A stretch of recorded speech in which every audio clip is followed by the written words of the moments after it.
Hello, my wonderful, wonderful friends, and welcome to another wonderful Bible study. Before I start this Bible study, I'm going to give some background on one of our main characters for today. His name is Joseph, and many of you will know this story. It's the famous Joseph and the Coat of Many Colors.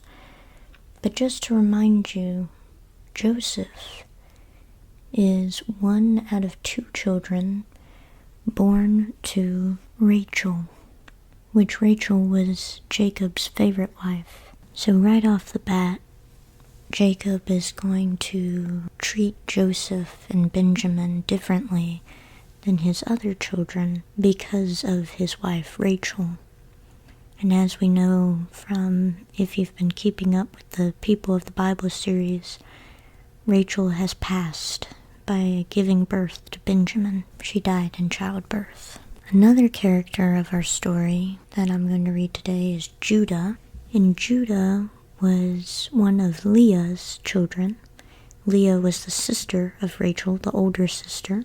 And Judah is the fourth son of Israel. So with that, let's begin in Genesis chapter 37, verse 1. Jacob lived in the land where his father had stayed, the land of Canaan.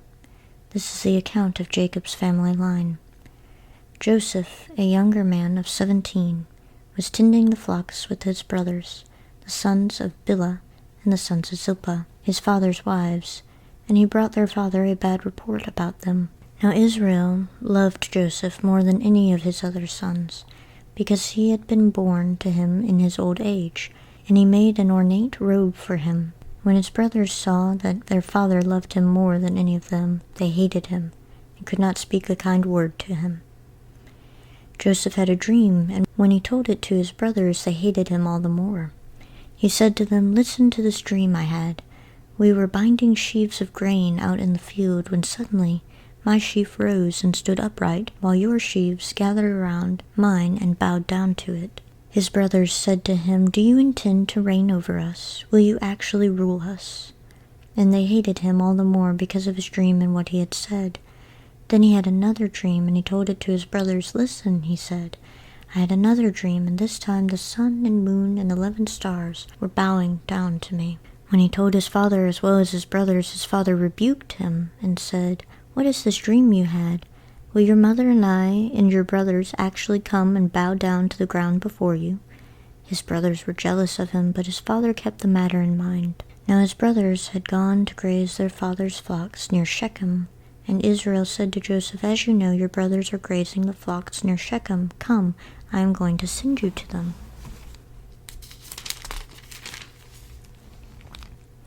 "Very well," he replied. So he said to him, "Go and see if all is well with your brothers and with the flocks, and bring word back to me." Then he sent him off from the valley of Hebron. When Joseph arrived at Shechem, a man found him wandering round in the fields and asked him, "What are you looking for?" He replied, "I'm looking for my brothers. Can you tell me where they are grazing their flocks?" "They have moved on from here," the man answered. "I heard them say, 'Let's go to Dothan.'" So Joseph went after his brothers and found them near Dothan. But they saw him in the distance, and before he reached them, they plotted to kill him. "Here comes that dreamer," they said to each other. "Come now, let's kill him and throw him into one of these cisterns, and say that a ferocious animal devoured him. Then we'll see what comes of his dreams." When Reuben heard this, he tried to rescue him from their hands. "Let's not take his life," he said. "Don't shed any blood. Throw him into this cistern here in the wilderness, but don't lay a hand on him." Reuben said this to rescue him from them and take him back to his father. So when Joseph came to his brothers, they stripped him of his robe, the ornate robe he was wearing, and they took him and threw him into the cistern.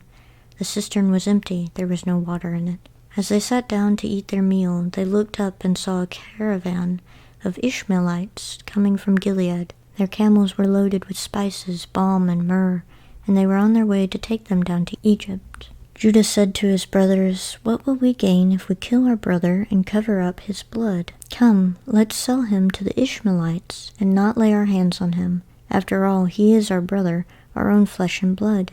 His brothers agreed. So when the Midianite merchants came by, his brothers pulled Joseph up out of the cistern and sold him for 20 shekels, that is about 8 ounces, or about 230 grams, of silver, to the Ishmaelites, who took him to Egypt.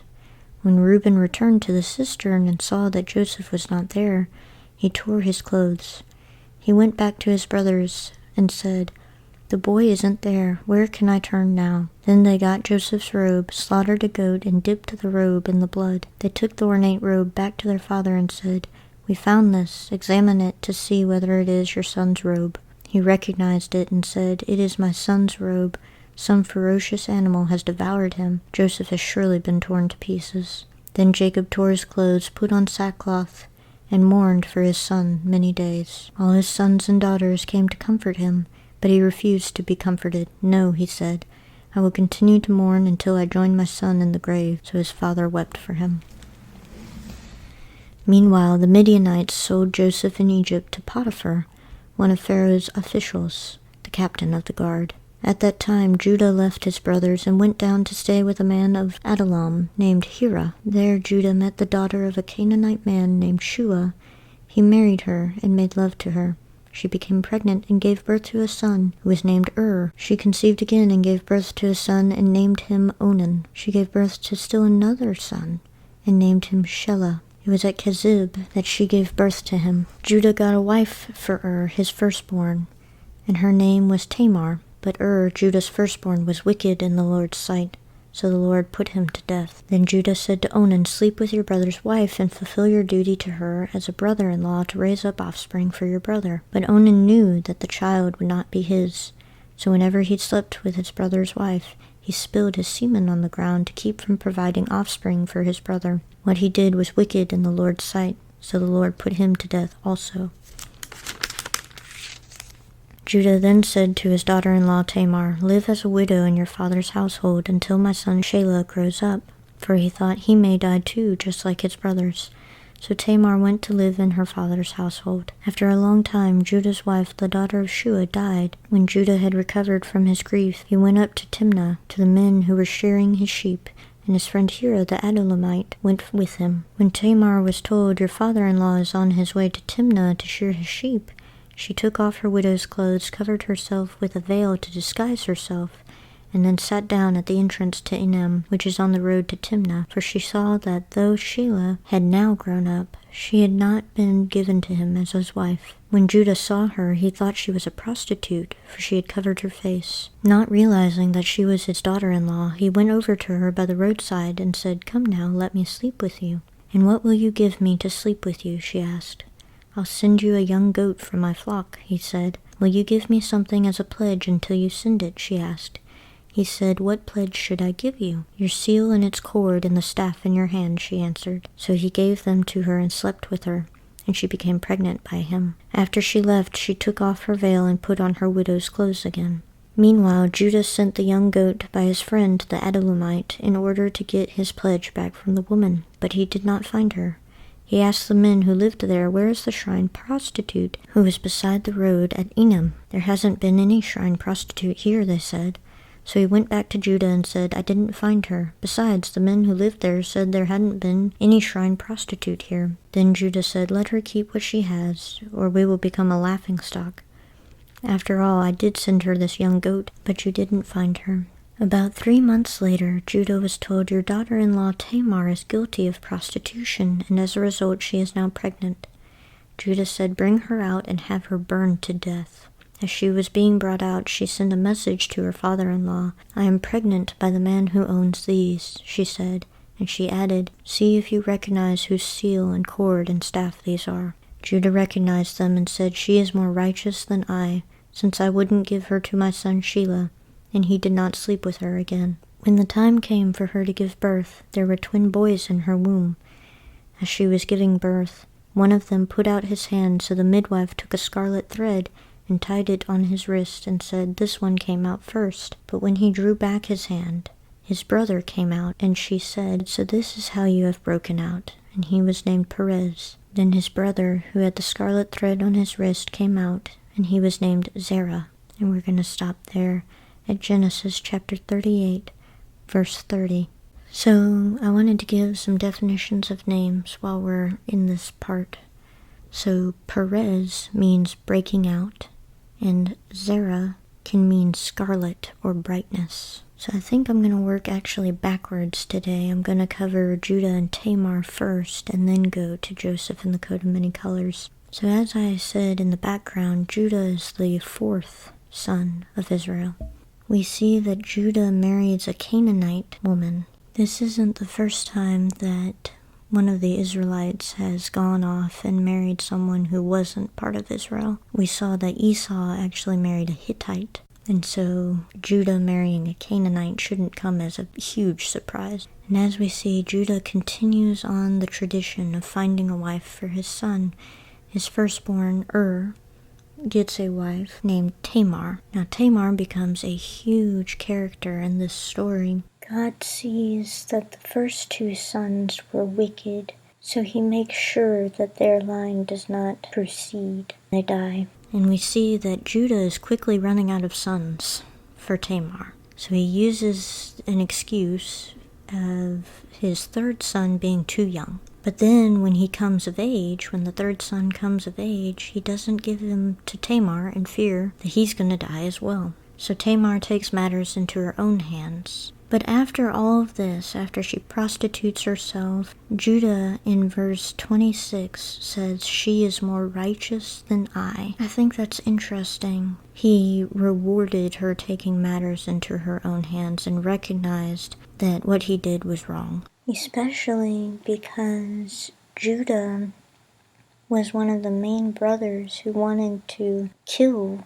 Joseph and sell him into slavery. So that character growth from there, where he's able to recognize that he was wrong, is important to see. But something else before I move on to Joseph and the coat of many colors is that this story of Judah and Tamar is interesting and shows that God can work through anyone, because in the books Matthew and Luke, when we are seeing the ancestry of Jesus, Judah and Tamar are mentioned. So in the book of Matthew chapter 1 verse 2, it says, "Jacob the father of Judah and his brothers, Judah the father of Perez and Zerah, whose mother was Tamar." Tamar is specifically mentioned in the book of Matthew, not in the book of Luke, but in Matthew. And so I think this is important because Tamar prostituted herself to her father-in-law, and yet she's still mentioned in the Bible. And I think part of that is it shows us that God values everyone. You don't have to be the perfect human being for God to recognize you and love you still.